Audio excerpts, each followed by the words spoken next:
ಲೋಕಸಭಾ ಕ್ಷೇತ್ರದ ಬಿಜೆಪಿ ಅಭ್ಯರ್ಥಿ ಗಾಯತ್ರಿ ಸಿದ್ದೇಶ್ವರ್ ಭರ್ಜರಿ ಮತಪೇಟೆ ಮಾಡುತ್ತಿದ್ದಾರೆ.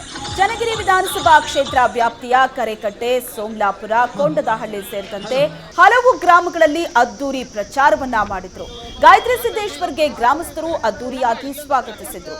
ಬಿಜೆಪಿ ನಾಯಕರಾದ ಮಾಡಾಳ್ ಮಲ್ಲಿಕಾರ್ಜುನ್, ಬಿಜೆಪಿ ಮುಖಂಡ ತುಮ್ಮಸೋ ಮಾಜಿ ಅಧ್ಯಕ್ಷ ಶಿವಕುಮಾರ್, ಮಂಡಲದ ಅಧ್ಯಕ್ಷರು, ಸದಸ್ಯರು ಗಾಯತ್ರಿ ಸಿದ್ದೇಶ್ವರ್ಗೆ ಸಾಥ್ ನೀಡಿದರು.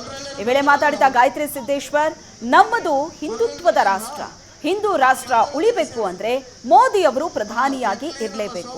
ಕಾಂಗ್ರೆಸ್ನಲ್ಲಿ ಇಲ್ಲ, ನಮ್ಮ ಮಕ್ಕಳ ಭವಿಷ್ಯಕ್ಕಾಗಿ ದೇಶದ ಸಮಗ್ರತೆ ರಕ್ಷಣೆಗೆ ನೀವೆಲ್ಲ ಮೋದಿಗೆ ಮತ ಕೊಡಬೇಕು ಅಂತ ಹೇಳಿದರು. ನಿಮಗೆ ಗೊತ್ತಿರೋ ಹಾಗೆ ನಮ್ಮ ದೇಶ ಹಿಂದುತ್ವವನ್ನು ಮೇಲೆ ಎತ್ತಿಡಿಯಂಥ ದೇಶ ನಮ್ಮದು, ಹಿಂದೂಗಳ ರಾಷ್ಟ್ರ. ಅದನ್ನು ನಾವು ಉಳಿಸ್ಕೋಬೇಕು ಅಂತಂದರೆ ಮೋದಿಜಿಯವರ ಅವಶ್ಯಕತೆ ಬೇಕೇ ಬೇಕು. ಅವರಿಲ್ಲದೆ ನಮ್ಮ ಹಿಂದುತ್ವ ಉಳಿಯೋಕ್ಕೆ ಸಾಧ್ಯನೇ ಇಲ್ಲ ಅಂತ ಹೇಳೋಕ್ಕೆ ನಾನು ಇಚ್ಛೆ ಪಡ್ತೀನಿ. ತಮಗೆಲ್ಲ ತಿಳಿದಿರೋ ಹಾಗೆ ನಮ್ಮ ಬಿ ಜೆ ಪಿ ಪಕ್ಷದಲ್ಲಿರೋಂಥ ನಾಯಕರು ಅದೇ ಕಾಂಗ್ರೆಸ್ ಪಕ್ಷದಲ್ಲಿ ಯಾರೂ ಇಲ್ಲ. ಯಾರಾದರೂ ಇದ್ರೆ ಹೇಳ್ರಿ ನೋಡೋಣಂತೆ. ಒಬ್ಬರೂ ಇಲ್ಲ. ನಮ್ಮ ಪಕ್ಷದಲ್ಲಿರೋ ನಾಯಕರು ನಮಗೆ ಅವಶ್ಯಕವಾಗಿ ಬೇಕೇ ಬೇಕಾಗಿದೆ.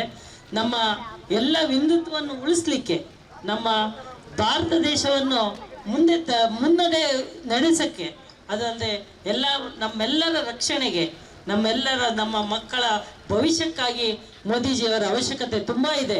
ಅದಕ್ಕಾಗಿ ಅವರನ್ನು ಇನ್ನೊಮ್ಮೆ ಆರಿಸಿ ಅವರಿಗೆ ಅಧಿಕಾರವನ್ನು ಕೊಟ್ಟರೆ ಇಲ್ಲಿ ತನಕ 10 ವರ್ಷದಲ್ಲಿ ಏನು ಮಾಡಿದಾರೋ ಅದ್ರ ಮುಂದೆ ಇನ್ನೂ ಏನು ಮಾಡ್ತಾರೆ ಅನ್ನೋದು ನಾವೆಲ್ಲ ನೋಡಬೇಕಾದ ಮುಖ್ಯವಾಗಿರ್ಬೇಕಾದ ವಿಷಯ ಏನು ಅಂದರೆ ಮೋದಿಜಿಯವ್ರದ್ದು ಮುಂದಿನ ನಡೆ ಏನು ಅಂತ ನಾವೆಲ್ಲ ಈಗಲೇ ಊಹೆ ಮಾಡ್ಬೋದು. ಯಾಕೆಂದರೆ 10 ವರ್ಷದಲ್ಲಿ ಮಾಡಿರೋ ಕೆಲಸ ಹೇಗಿದೆ, ಮತ್ತೆ ಮುಂದೆ ಮಾಡೋದು ಏನೇನು ಮಾಡ್ಬೋದು ಅನ್ನೋದನ್ನು ತಾವೆಲ್ಲ ಮನಗಂಡು ತಾವೆಲ್ಲ ಒಮ್ಮತದಿಂದ ಮೋದಿಜಿಯವರು ನನ್ನ ಗುರುತಾದ ಕಮಲದ ಗುರುತಿಗೆ ನೀವು ಓಟು ಕೊಡೋದ್ರ ಮೂಲಕ ನನ್ನನ್ನು ಗೆಲ್ಲಿಸಿದ್ರೆ ಮೋದಿಜಿಯವರಿಗೆ ತಾವೆಲ್ಲರೂ ತಮ್ಮ ಒಂದೊಂದು ಮತನೂ ಮೋದಿಜಿಯವರಿಗೆ ಆರಿಸ್ಲಿಕ್ಕೆ ಒಂದು ಅವಕಾಶ ಮಾಡಿಕೊಟ್ಟಾಗತ್ತೆ. ನೀವು ಎದೆ ತಟ್ಟಿ ಹೇಳ್ಕೊಬೋದು, ನಾನು ನನ್ನ ನಾಯಕನ ಆರಿಸ್ಲಿಕ್ಕೆ ನನ್ನ ಮತ ಹಾಕಿದ್ದೀನಿ, ನಾನು ಹಾಕಿರೋದು ಮತದಿಂದ ನನ್ನ ನಾಯಕರು ಗೆದ್ದಿದ್ದಾರೆ ಅಂತ ಹೇಳ್ಕೊಳ್ಳಿಕ್ಕೆ ತಮಗೆಲ್ಲರಿಗೂ ಹೆಮ್ಮೆ ಆಗುತ್ತೆ.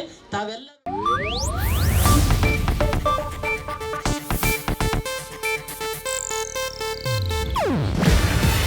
ಇದು ಏಷ್ಯಾನೆಟ್ ನ್ಯೂಸ್ ನೆಟ್ವರ್ಕ್ ಪ್ರಸ್ತುತಿ. ನೀವು ನೋಡ್ತಿದ್ದೀರಾ ಏಷ್ಯಾನೆಟ್ ಸುವರ್ಣ ನ್ಯೂಸ್.